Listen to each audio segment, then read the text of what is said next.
What's up, everyone? Welcome back to the latest episode of Life After Strange right here on Player One versus the World. And my latest guest is none other than the voice of Rachel Amber, and it is Kylie Brown. Hello.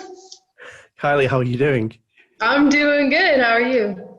I'm very well. Tired. A lot of things have been happening on my end, and it's about 1 o'clock in the morning where I am. So, Oh, yeah. it's like 5 o'clock here. The things that you go to when you have like a difference between US and UK time zones, it blows my mind sometimes. But as I said, we're here for the show, and Kylie Brown is here, and we're going to kick things off with. So I'm going to take something out of Rachel Amber's playbook, and that means we're going to play Two Truths and a Lie. Oh gosh, You're very familiar with this. So I want you to tell me two truths and a lie about Kylie Brown. Oh, okay. I broke my toe when I went to the lake by just getting pushed in. I am at a friend's house and I hate dogs. Right. So, I'm not going to answer that. So anyone who's watching the show, leave your answers in the comments and then come back to them later on, and Kylie will reveal the answer at the end of the show. Sorry to put you on the spot, but I was watching the I really suck at that game, man.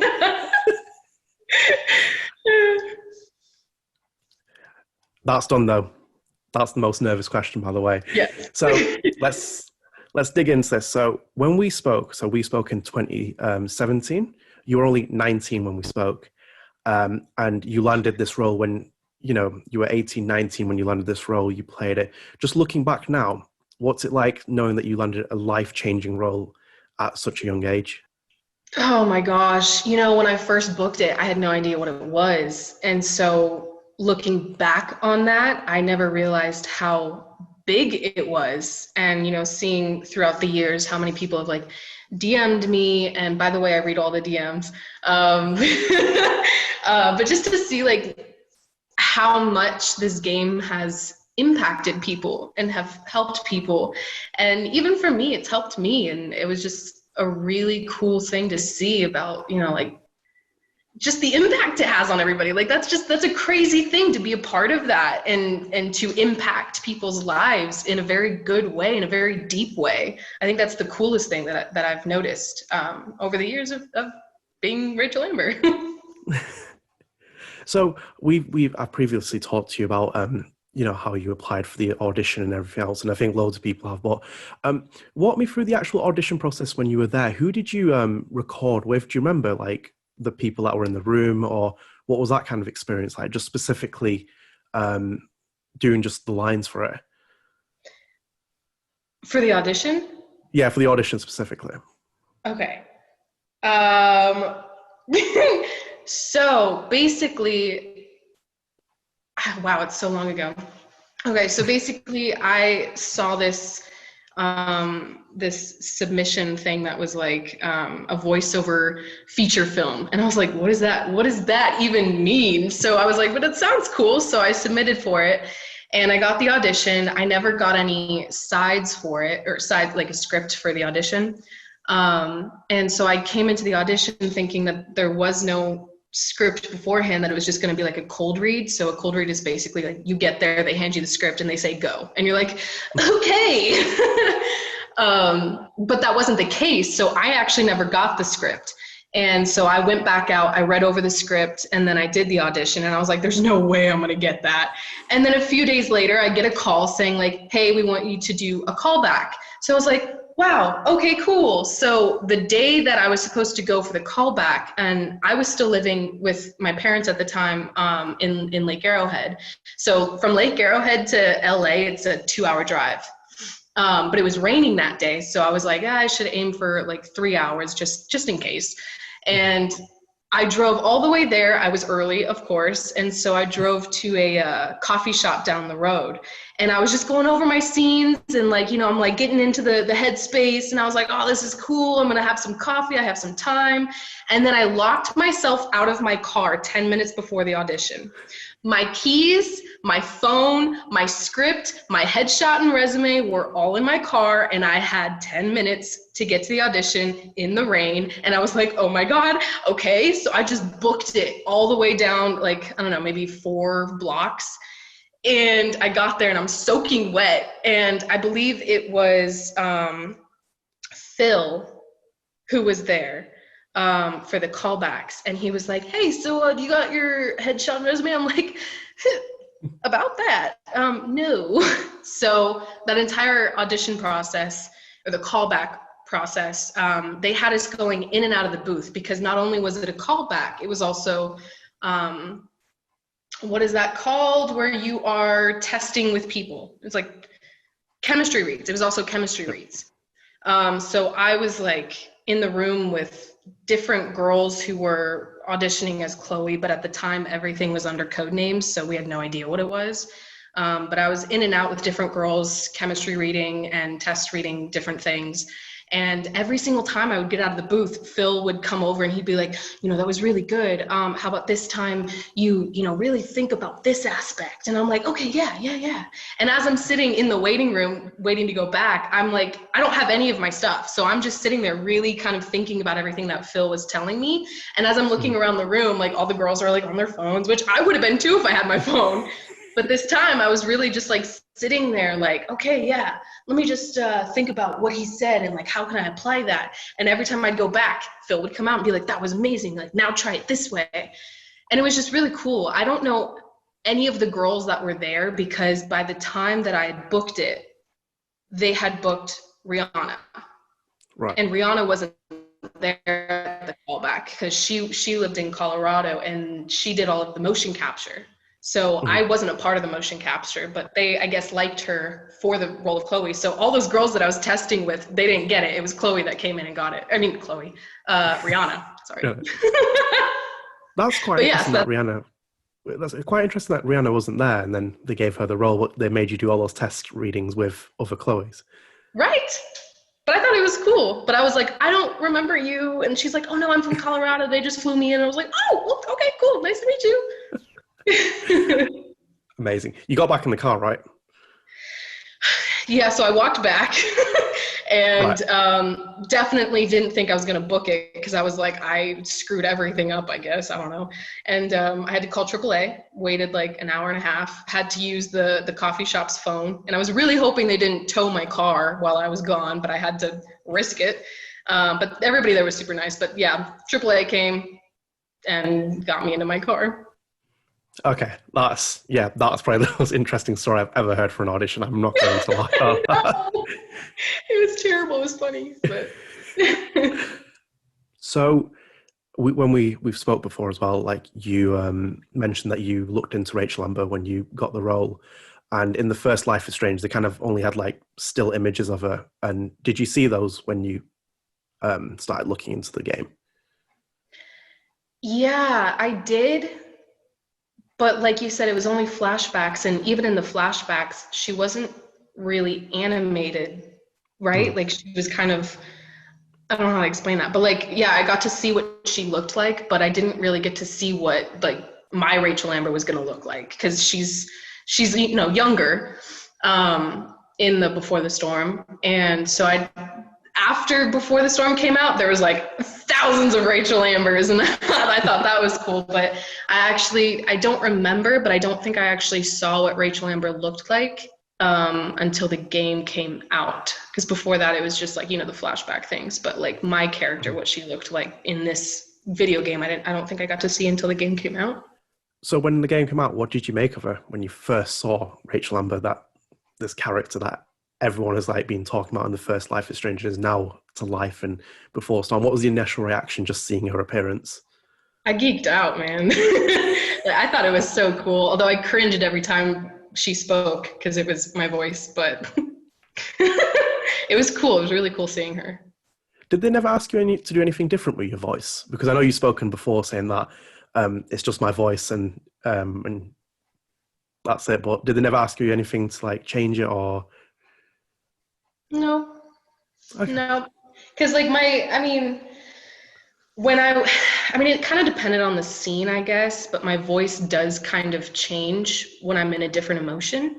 So when like there's a very sultry voice, and that's, you know, in a certain scene, and then there's also me yelling, which is in my head like a different kind of voice. I don't know, my voice changes, but it all changes with different emotions. So I mean, in that case, yeah, but no, it was just me. So like it's really funny to me because some people are like, you sound just like Rachel Amber and blah blah blah, and I'm like, yes, I do, because it's me and I talk like that.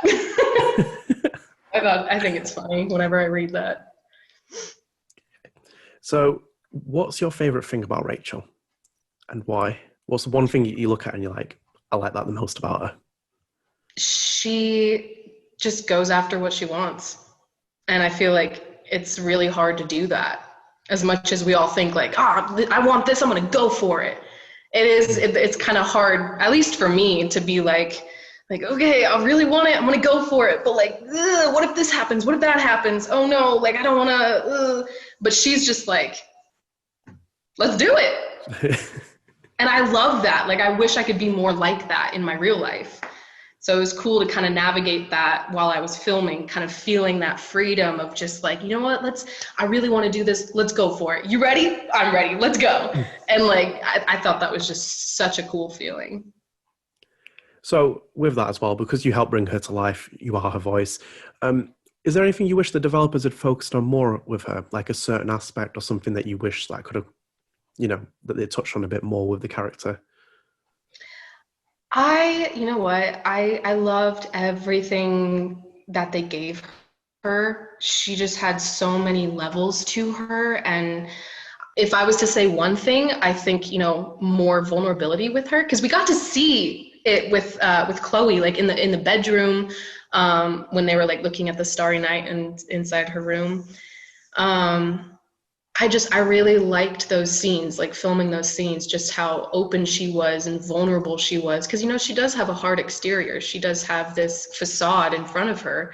And to be able to kind of tap into her, you know, her sensitive side, her vulnerable side, her loving side with Chloe, like I really enjoyed doing those. So if I was to name one thing I'd want to do more, it'd be more of those scenes. Okay. So actors do find similarities with their characters. For example, a younger Kylie told me that she went out to LA to work in the industry, while Rachel wants to leave LA with Chloe. Did you start noticing a lot of the similarities between you and Rachel when you were doing Before the Storm? Like you started to relate more to the character? Yeah, I mean, when I was in high school, I was, you know, I could go to any, you know, cliques and fit in with it, because I was in marching band, so I was a geek there. I did soccer, so I was a jock there. I was in AP classes, so academic. I was also in this like advanced audio video class where we made like our own TV show every Friday for the school. So it's like all these different things that I could just kind of, you know, easily be one of these different cliques. So I wasn't just one. And I think that's also how like Rachel is. She's in drama, but she's also like friends with, you know, all these like popular crowds or just different cliques and all of that kind of stuff. She gets along with Chloe, who's a loner, and, you know, they kind of have their own thing. And I think in that way, I relate to her. Also, not so much now, but when I was younger, I had, you know, a little bit of anger issues. So like, you know, the 0 to 100 thing, how Rachel kind of gets into, I related to that, but not so much now because I've worked those things out. But I mean, yeah, I guess it's those things that I kind of relate to her with. I'm glad you mentioned 0 to 100. So as I said, when we spoke, and for anyone listening, you can go and watch that. You can go and read that interview on Hardcore Gamer as well, because I'm going to mention it because it's cross-referencing. You said your favorite scene to record in that was the scream. So I want to know how long it took you to nail that scream. Was it first attempt, 100th attempt? Oh my God. I hated filming that because, okay, So for those of you that don't know, when you're doing voiceovers, you're in this small little booth with a glass thing in front of you that you can see into the studio. So you see like the directors, the audio people, like they're all right there. And then there's like 3 people in the back on laptops. And then your mic is like right here. They wanted me to scream, and I'm like, the mic is right. I don't want to blow the thing out. And they're like, no, you'll be fine. You'll be fine. So I screamed, and I don't really scream that much on a daily basis. So I just screamed, and then it stopped. And they're like, no, longer. And I was like, okay. So I screamed for longer, and they're like, okay, well, I want more like hurt in the scream. And I was like, okay. And it was like, it just kept going to where I was like, my throat is shot. And like, so finally they actually pulled me out from the studio, or from the booth, brought me into the studio, and they showed me what I was screaming. Like they showed me the scene where the tree's on fire and all of that kind of stuff. And it was all like, it wasn't rendered like in the final product. It was like early stages of it. So I was like, ooh, this is cool. And they talked me through like what happened. And they're like, that's why you're screaming and it goes into crying. And I was like, oh, see, that makes sense. Okay. So I got back in the booth, drank some hot tea, and then it was like, I understood what they wanted. Because before they were just like, at the end of the day, when you do all of your lines for that day, they have what, I don't remember what it's called, but like, efforts. You film efforts. So it's like when you're running, it's like the huffing and puffing, or when, if you sneeze, they want to get a sneeze, or like, if you're getting hit, they want those impact noises. So the scream was a part of those efforts. So I had no idea what the context was. So that's why it was like, it took a lot of time for me to get that scream. But like, oh my gosh, by the end of it, I was like, I never want to do that again. It was fun. I got to scream my head off, but like, it took me a while to get it.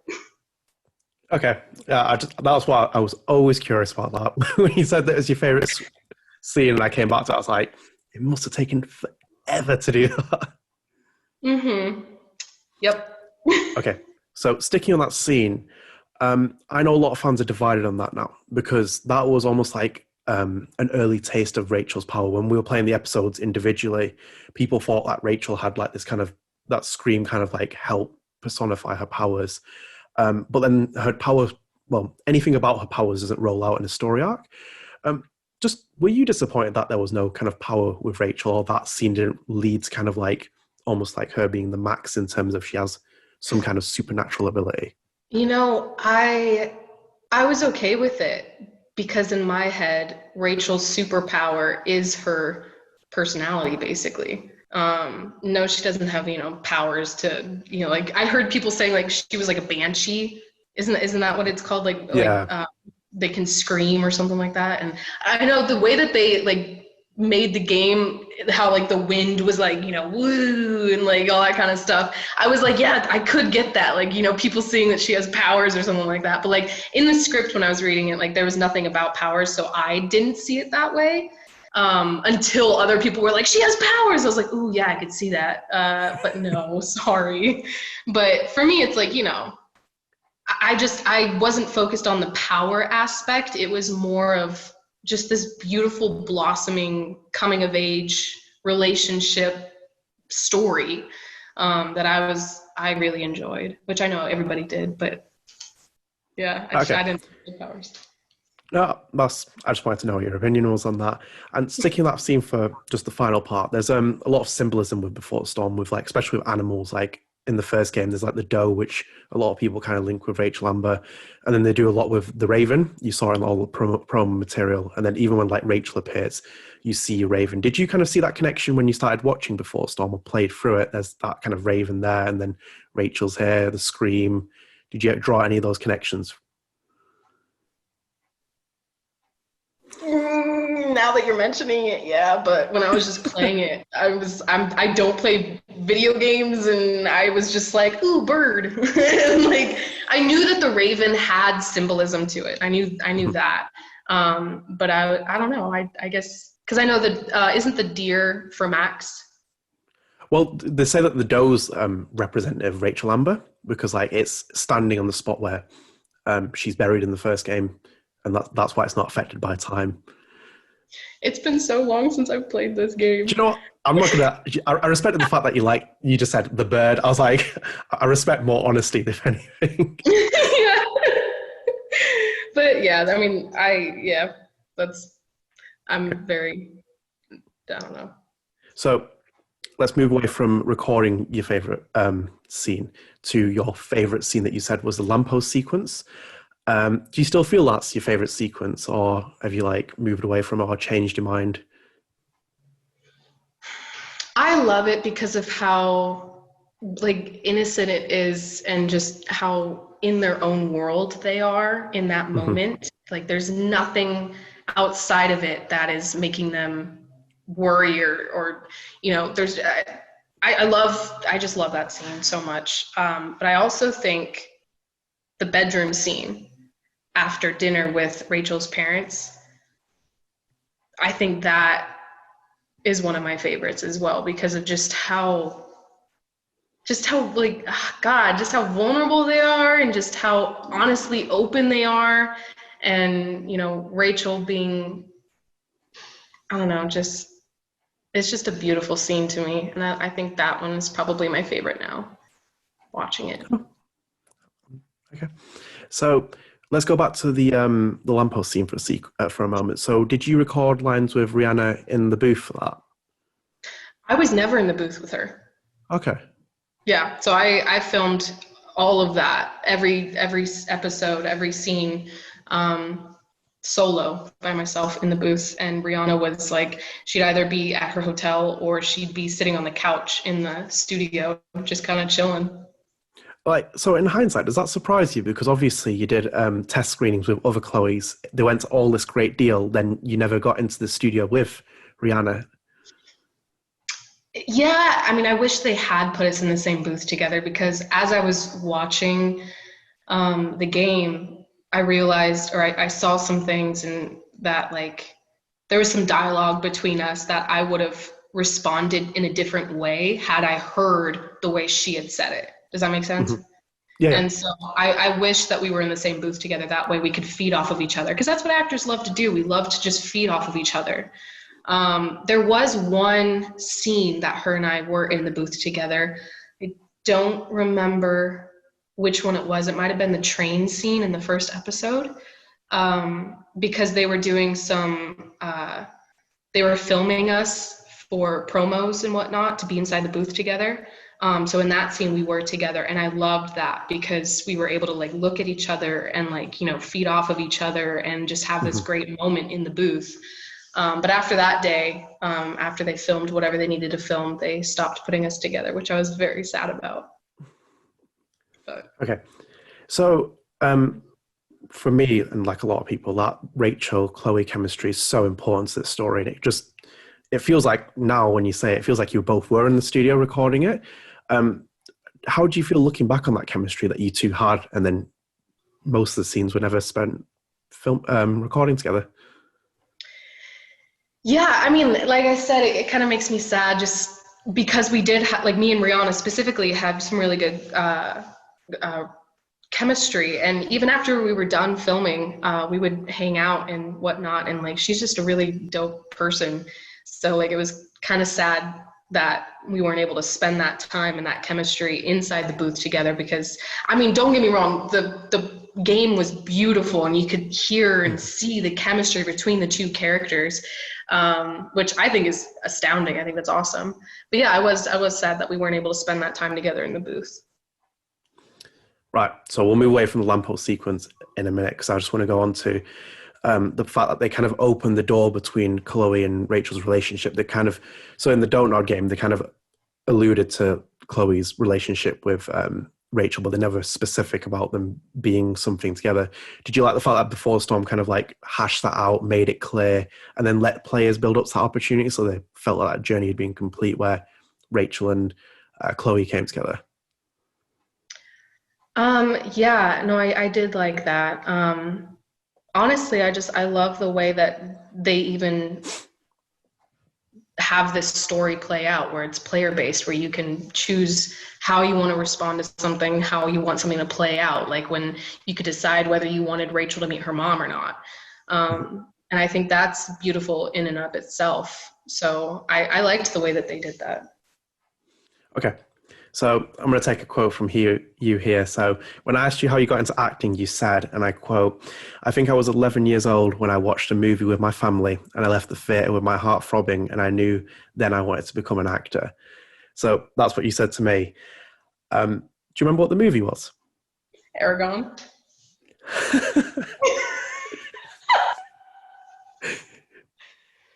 What was it that got to you about it? No, I really don't know. Because like Aragon is like just your typical like dragons and sorcerers and magic and all that kind of stuff. And like for some reason I was like, this is the one. This is what I want to do. I want to do it, mother. I want to do this. And like, I honestly really don't know.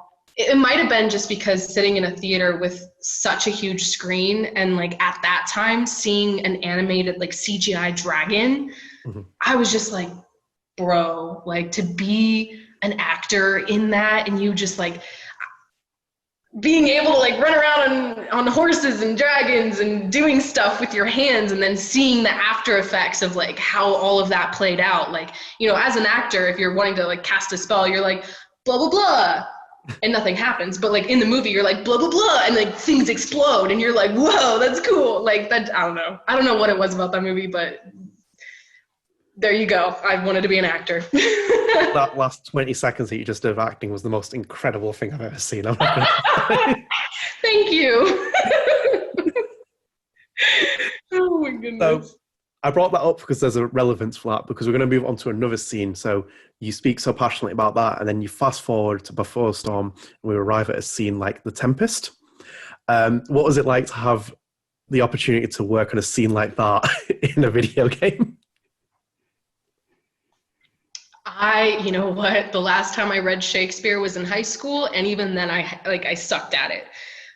So when they showed me how long the scene was for this, I was just like, oh no, I'm gonna butcher this. And they even sent me like the cadence that like you should talk when you're reading Shakespeare. And I like had to do research on it and like make sure that I got things right. And then when I was in the booth, there was many a days that we were filming this, and after a while they'd be like, all right, let's break for lunch so that Kylie can get a little bit of a break. And I was like, thank you. Because it was just like, Shakespeare is just so intricate, and like there's so many things that you have to really read into. Like he might write a specific word, but that word means so much, and you need to know what you're saying so that you can imply it when you say it, if that makes sense. But like they would talk to me about everything, about like, okay, so this line, she's really saying this, and I was like, okay, yeah, I got it. And then I'd say it, and then I'm like, does that sound right? And they're like, yeah, try it this way. And I'm like, okay. So it was just a really hard scene to film, but like I'm really glad that it's over and that people liked it. That's all that I care about. Was that the longest scene to record? Yeah. Oh, wow. So, if I remember correctly, yeah. And with your studio sessions, I believe Webb was in there with Philip, wasn't he? Mm-hmm. So that must have been an interesting experience, having the VO director and the game director in the studio at the same time, helping you, guide you through this scene. Yeah, it was like, they're just two amazing people, and they worked so well together, and it was really fun to work with both of them. And you know, Phil really knows how to direct actors, and I've talked about this before, and he's seen some interviews when I told some interviews about like how he got me into like those deep places, because like my dog had just passed away, and I gave him permission to use that as fuel for me, because it was still very touchy for me. And if he needed to get me into that spot, he knew that I was okay if he used that for me. Mm-hmm. And he's seen the interviews where I've said that, and he's like texted me about it, and I was like, bro, like, what did you expect? Like, it was awesome. I mean, it sucked because my dog passed away, but like, it was awesome that like everything, just like how well everybody worked together and how well he got those emotions out of us. Like it was just really cool to see and to work with them. So when you say you let him use your dog against, what does that specifically entail? Was he like just making you go into like a more emotional state by just mentioning it, or? Yeah, so literally it didn't take much, just because like my dog's name was Duke, and he passed away while I was filming this. So basically, when I came to set, like the next day after it happened, I told everybody about it, and they were like, "Oh my God, I'm so sorry," and like, blah, blah, blah. And I was like, "Well, it's okay. Like, it sucks." And then I was like, if you need to, like, and I kind of joked about it, because like the way that I deal with stuff is by joking about things. And I know that's not necessarily super healthy, but like, that's how I cope with things. But I told Phil, I was like, you know what, like, if you need me to get into like a space that you need me to cry, just go ahead and use him. And he was like, "Are you sure?" And I was like, "Yeah." And he was like, "Okay." So when I was in the booth and I wasn't getting there enough, he would just look at me and he'd be, "Duke." And I'd be like, "Oh, that's all he would do, is just say Duke." And I would get there. Do you know what? I hear legendary stories about him every single time from different actors. You can watch all the interviews I've done. Like, people tell me the things that he does. I'm like, I can understand why you have like such a memorable experience with him on these projects. I know, oh my goodness, it's crazy. I love it. Right. So whilst I've been picking your brain about Before the Storm and making you go back in the past, I'm going to bring up something specific. I'll try and explain it to you. So you streamed episode 3 with Dechart Games.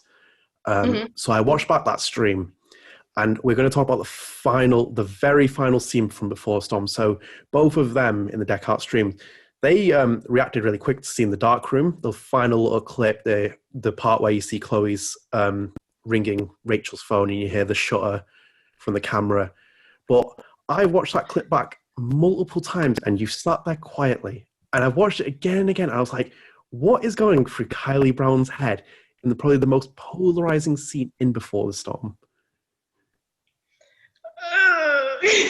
I think it was honestly just because that was so long ago. I don't remember exactly what I was thinking, but I am one of those people that if I have seen the movie before or seen the TV show before and there's something crazy that happens and I'm watching it with someone, I'm always like I want to watch their reaction to it, to like see how they react to it. And that might have been like where I was at, because it's like I knew about, Jefferson, the dark room, what happens with her and all that kind of stuff. And it's heart-wrenching to watch all of that. And it was kind of a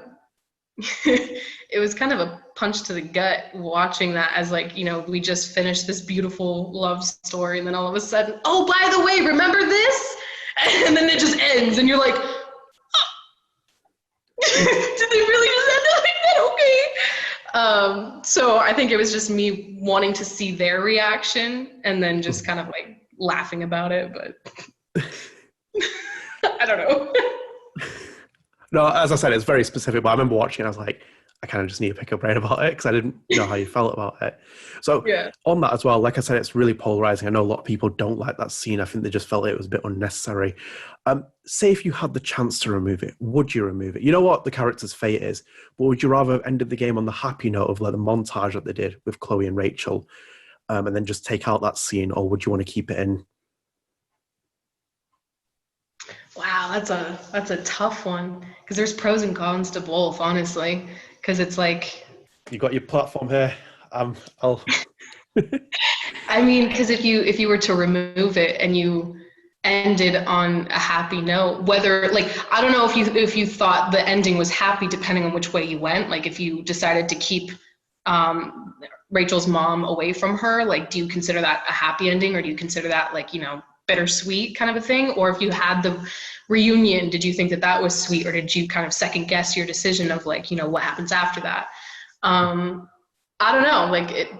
I would honestly keep it, just because it's it is a prequel, so it's as you end it, it kind of goes into the original Life is Strange, and you can keep playing it that way.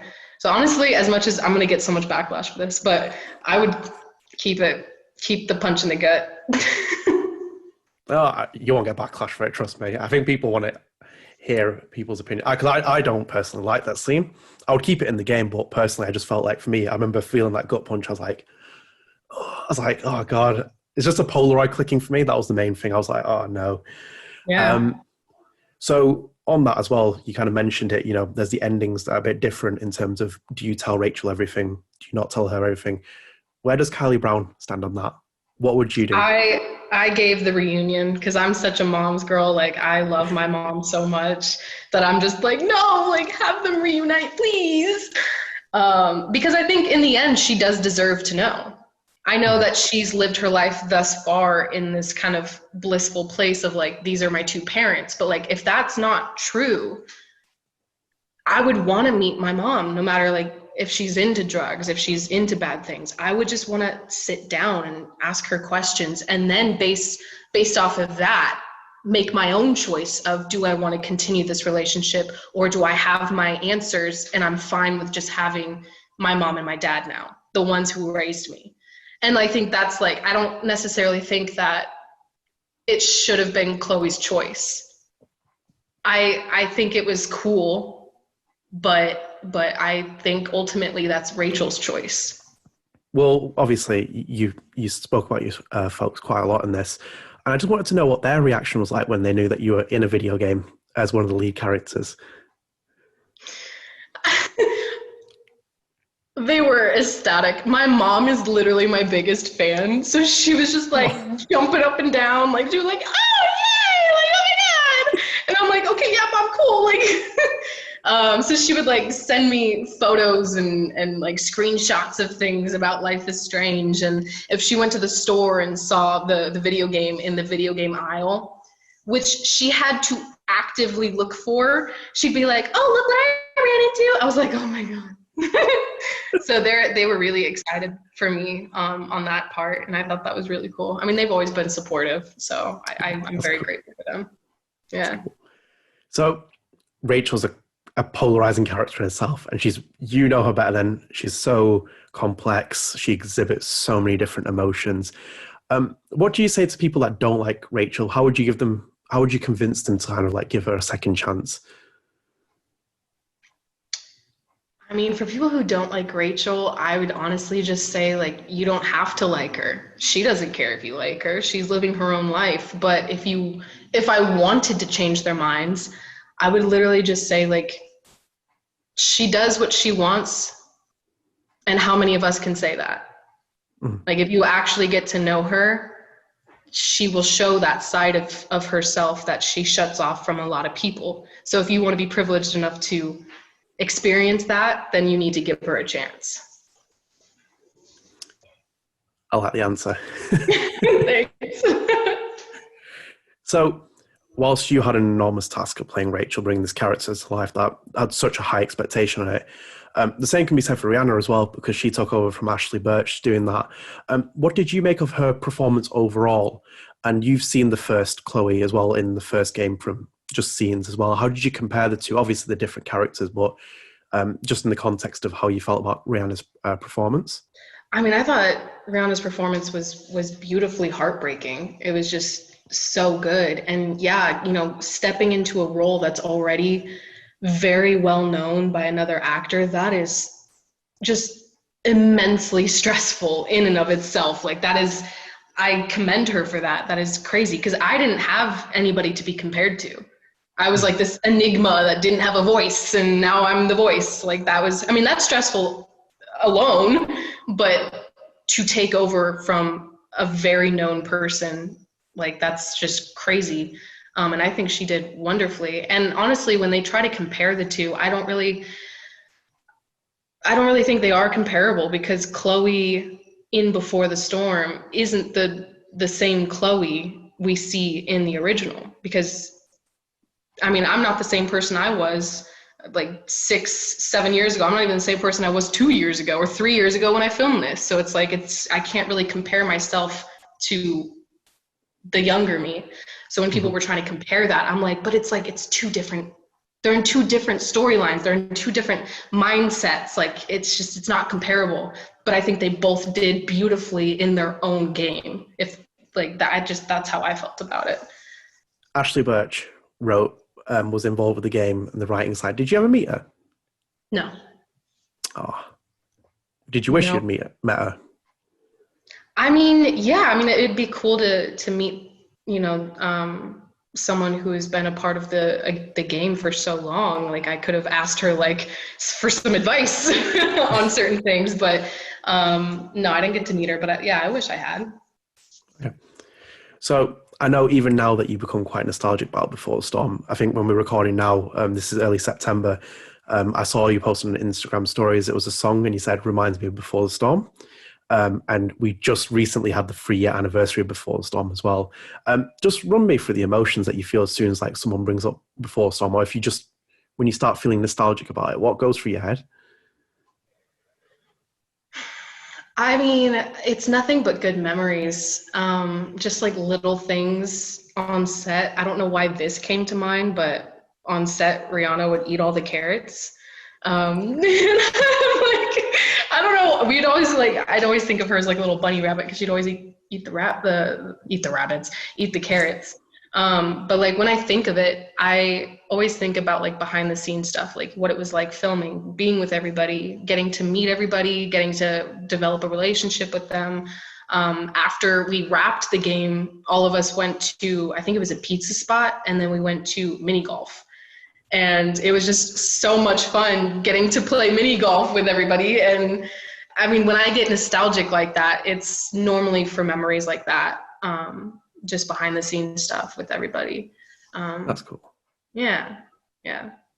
Did you win at golf? I'm going to say yes. I don't remember. I don't think I did, but I'm just going to go with yes.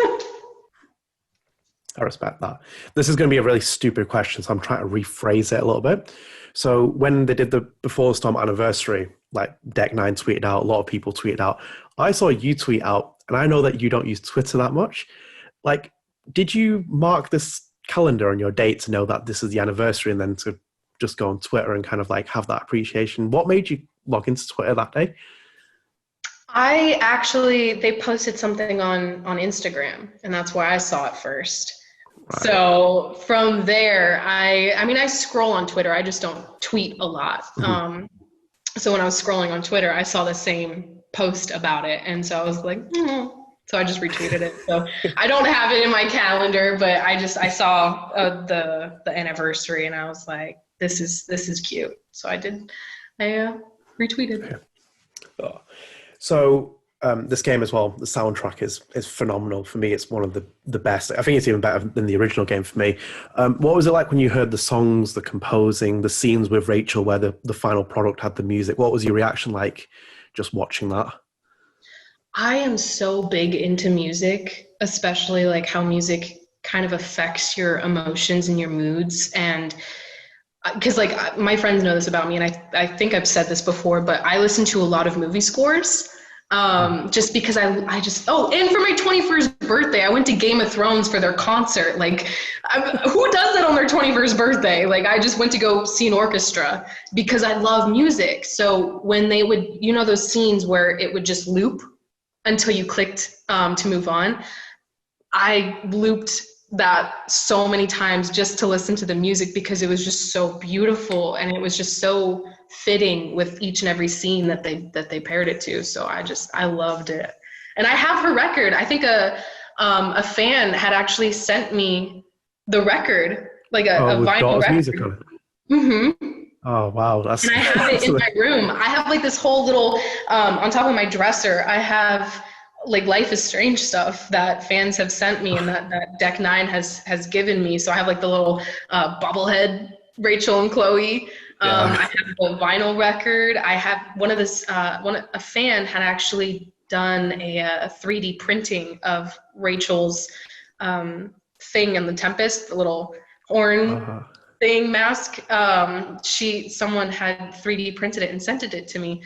And they like hand painted it too, which was insane, and it was beautiful. So that's sitting on my dresser too. So if you're watching it, I still have your mask that you sent me. I think it's awesome. I won't mention Game of Thrones because that's just deeply upsetting for me how it ended. Um, Yeah, any thoughts? a lot. Right. Okay. Yeah. I could talk for hours about how they ended Game of Thrones. It's upsetting.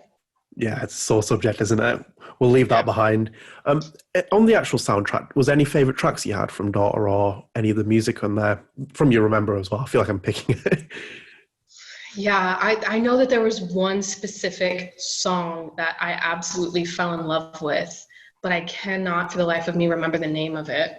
But it was just so beautiful. It was, again, I'm going to use this term, but it's just so fitting. It was beautifully haunting. And it was just like, it kind of puts you in that thinking mode, like where you can just sit there for hours listening to that same song and you're just in such deep thought. And that's what that song puts me in, at least. So I love that song. I just can't remember the name of it. So we are winding down from Life is Strange, I promise you, don't worry. But like, you know, as you said, you had that massive decoration of stuff that fans have sent you. And even now, 3 years after, people are still talking about you and Life is Strange, fans still interact with you. I've brought you on this show.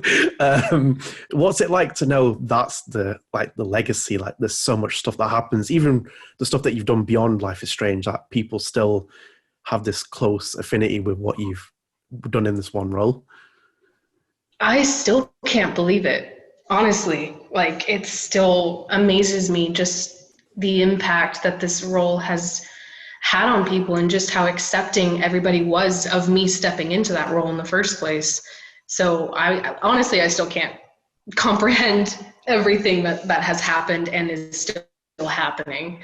But it's just, I'm grateful for it. Okay. So I'm going to have to describe this one as well. So I found a tweet from Webb in October 2019. It's a photo of you. You can't see him, but he's in the car with you and Rhianna. And he says it's during a week of VO sessions. What was it like to share that experience outside of the studio? You've obviously mentioned it before. And do you remember what you guys got up to in reference to that photo? We were on our way to mini golfing. Was it? Yeah, that was when we had wrapped, and I was like, who wants to go in my car? Because I can take the top off. And everybody was just like,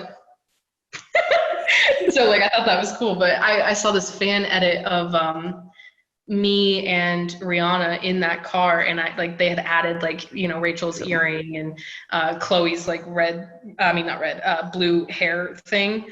Mm-hmm. And I laughed so hard because the caption that the fan wrote was they finally made it to LA, and I was just like, oh, that's great. But that was a fun memory to have. I thought that was kind of funny. You had the chance to stream the game as well with people that you worked with on this game, voice actors. What was it like to have that experience where you finally sat down with other people who are involved in the project and just played through it and then shared it with the Life is Strange community as well? Well, I never played it with them, I don't think. You mean with the developers and... Oh, I meant the voice actors. Did you not have a chance to sit down with... Right, I've taken that photo completely out of context. Never mind. What photo? I think it's a photo of you, Katie, Haley. Oh my God! I completely forgot about that. Yes, we did play that. We played a little bit of the game, and then I think we turned it off and we just started because she was live streaming it. And wow, I completely forgot that happened. And we were just talking with each other, and I think we started playing a few games and yeah, wow, I forgot that happened. Yeah, that was fun. Okay, you gave me a heart attack because I was like, oh, I need to edit this out later on. I can't believe I messed up. Sorry, I completely forgot about that. I mean, that was what, 2 years ago or 3 years ago? I don't even know. But then later on, Katie had invited me over to her place to play Dungeons and Dragons. And I think that was also live streamed. Or she just, I don't remember. But yeah, I played Dungeons and Dragons with her. And I loved it. I've never played it before. And she had to explain everything to me before we started playing. And then once we started playing, I was kind of looking around am I doing this right? Am I doing this right? Okay. She is the dungeon master though, isn't she? So it makes sense for us. So, you know, as you mentioned, Katie as well, you know, Hayley Hayes, a lot of people have gone into streaming down that avenue post Life is Strange. Was that something that never tempted you of like, maybe I should do streaming, like go down that route of like post Life is Strange, or was the appeal never there? I suck at technology. I tried to do it. I tried to live stream, and I think it's actually still up on my YouTube. And it just like, I sucked at it, and I had to end it after half an hour because it was just a half an hour of me asking fans, like, how do I do this? And they were like trying to talk me through like what to do, like go to the settings and do this. And I was like, okay, but like, I really suck at it. Like even trying to get onto this Skype interview, I was just like, I don't know what I'm doing, which is crazy because you'd think someone at 21 years old would know technology, but I do not. By the way, So no. she's being too honest there as well. It was on both ends because I'm 27 and it was just going non-stop on my end as well. I was like, oh God. Well, we figured it out, so it's fine. There we go. That's the main thing, isn't it? Yes. And before we move away from Life is Strange as well, I'll give you a break. Do you keep in touch with someone on a regular basis from the game? Or is it just kind of like sporadic messages in between the year? Yeah, it's sporadic. I mean, I still follow Katie and Rhianna, and we like each other's stuff, but texting wise, yeah, not necessarily. I mean, I'll text Phil every so often, and like we've gotten together for lunch and whatnot, and have talked about things. But other than that, no, it's kind of sporadic. But we still like, you know, we know about each other's lives through social media. Cool. So Life is Strange is out of the way. And then Kylie Brown goes to work on WWE 2K20. How did that come about? My manager got me that audition, and I went into it again, not really knowing what it was. I feel like video games are just so good at keeping things under wraps. Yeah. And I had no idea what this thing was for again. But this time it was weird because for Life is Strange, the audition was just me reading off of the script into a microphone. Mm-hmm. This audition was just like an on-screen audition where I'm on tape and I had to have the script memorized and I had to act it out in front of a camera instead of just through a microphone. So, I mean, that's how that went. And then the casting director was like, just like thanking me and saying like I did a really good job, and he's like, I'll see you next time. And I was like, okay. And then like I walked out, I called my manager, I was like, he liked me, I think he really liked me, because he said he would see me again, and like they don't always say that. So that's basically how that happened. I don't even think we did a callback for that. I think I just got a call saying I got it. Yeah, I think that's how it went, because it's on tape. So like once you go through the first audition, they can either ask you back again or they just watch that tape over and over. So like I could have gone through a callback, but I would have never known about it because like my audition was already on film. But yeah, that's how that came about. And I got the call early January, and my manager was like, you're leaving at the end of January. So I was like, oh, okay. And I was going to be gone for 2 weeks. They were going to put me in a hotel, give me a rental car, and then I was going to be working on this over the next like 3 months, but like, 2 weeks here, 1 week there, 1 week there kind of a thing.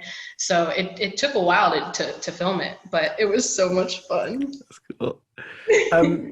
So did you have like any interest in wrestling before this, or like, did you follow it? Did you know anything about it?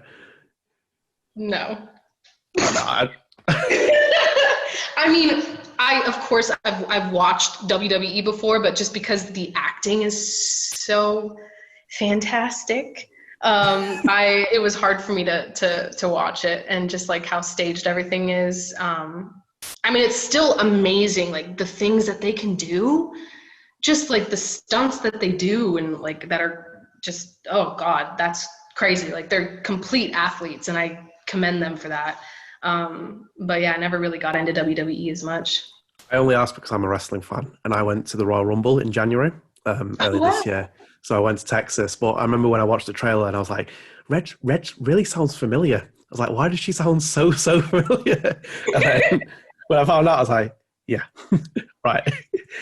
It's me.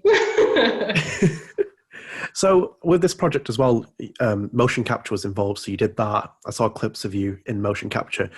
Did you enjoy that experience more, doing the motion capture and voice acting compared to just doing VO work for Life is Strange?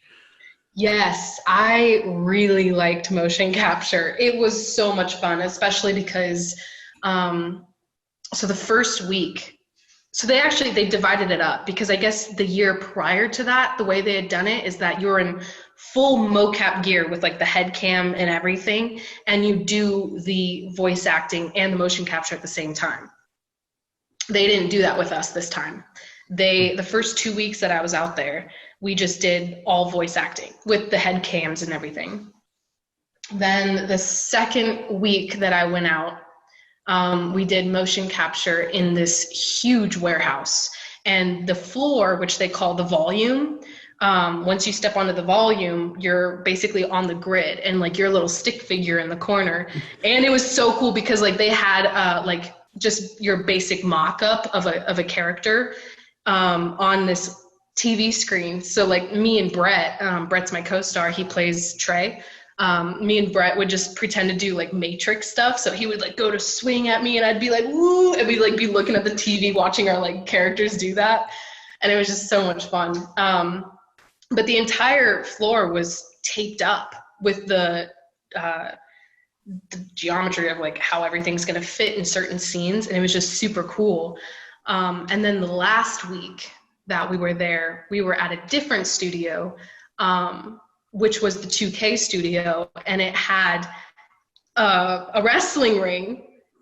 And bro, when I tell you, I got so excited because we were like running around the ring, and like it's bouncy. I didn't think it was gonna be bouncy. And like I like learned how to like jump up onto the ropes and whatnot, and like slide under the ropes, and it was just so much fun. It was like a little playground, literally. I felt like a little kid. So that was incredible, and I loved it. Amazing. So with that, did you meet any wrestlers whilst you were on the project? Or Yeah. really? Yeah.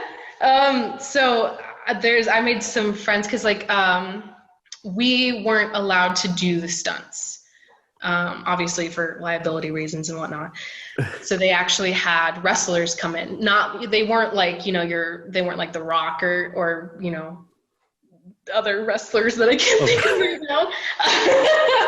now. So they weren't like your super like superstar wrestler people, but they are very well known. I don't know if I'm allowed to say their names, but I've befriended a few of them, and they taught me some things around the ring, and it was like super cool. And I had to film my entrance, or like Red's entrance into the ring. And one of the wrestlers actually helped me kind of choreograph it, because I was like, I want it to look, really badass, and like I want to do this. And he was like, all right, well let's try it. I'll show you what you can do. And I was like, okay, cool. So he helped me a lot with that, and I thought that was really cool. And it was just like so much fun to watch them do motion capture. And I literally the director, every time there was a stunt coming up, I would be like,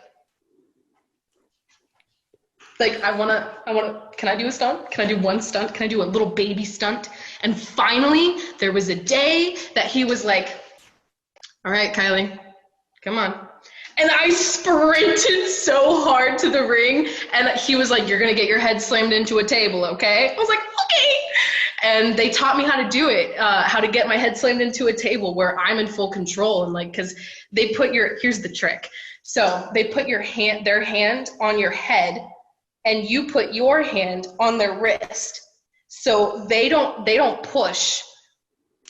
You're the one that pulls them, and that pulls their hand. So it looks authentic, but you're the one that's in control. And so I learned that, and that was kind of cool. So that was the only stunt I got to do, but it was literally the highlight of my life. Oh, that's amazing. So we'll move on from WWE in a minute, but I just kind of want your final kind of like, what was it like when you saw Red for the first time, the character? You know what? Because it was one of those things where everybody could create their own character. Mhm. I mean, I saw the character that they put together for the trailer, and that was not what I was thinking. That wasn't what I was imagining in my head, what Red would look like. In my head, you know, the girl on the cover of WWE 2K20, Oh, the Becky. redhead? Yeah, so I was imagining that as my character. So when I saw the trailer come out, I was like, oh, well, that's a different route, but okay. But it was just kind of cool to like, because I watched playthroughs of people playing the game. So it was cool to see like how they wanted her to look. And so like in my head, I don't really have like what she looks like in my head because there's just so many versions of her. Yeah. But I still think it's really cool.